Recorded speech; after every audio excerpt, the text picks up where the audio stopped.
Vice President Kamala Harris and former President Donald Trump remain deadlocked less than 7 weeks before the November 5th U.S. presidential election, according to new polls released on Thursday that also show a tight race in the key state of Pennsylvania.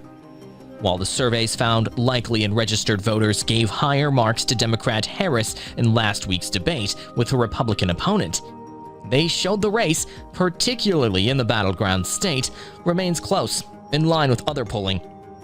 In the national poll, Harris and Trump were tied at 47% among the 2,437 likely voters polled September 11th through 16th, according to a survey by the New York Times, the Philadelphia Inquirer, and Siena College. The margin of error was plus or minus 3 percentage points. In Pennsylvania, one of 7 critical battleground states, Harris maintained her 4-point advantage, leading 50 to 46%. With a margin of error of plus or minus 3.8 percentage points, according to the Times poll. Separate findings by the Washington Post also found a tight race between the candidates in the state, which is among those along with Arizona, Georgia, Michigan, Nevada, and North Carolina, and Wisconsin that are seen as likely to determine November's outcome.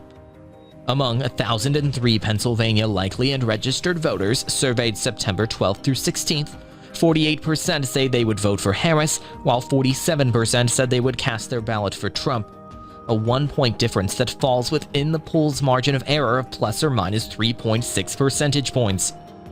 The majority of those polled told the Post they were extremely motivated to vote, and that protecting American democracy was extremely important.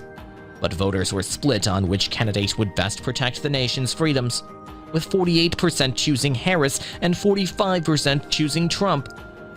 The issue looms large as Harris, a former prosecutor and state attorney general, seeks to maintain Democrats' hold on the White House after Biden dropped his re-election bid in July. Trump, who faces 4 criminal cases, has continued to falsely claim his 2020 election defeat by Biden was due to fraud. Trump has denied any wrongdoing. The New York Times, Inquirer, and Siena poll also found U.S. democracy was a major issue for voters, along with the economy, abortion, and immigration, with preferences for either candidate largely unchanged. Reuters and Ipsos polling last week showed Harris with a 5 percentage point lead among registered voters, leading Trump 47% to 42%.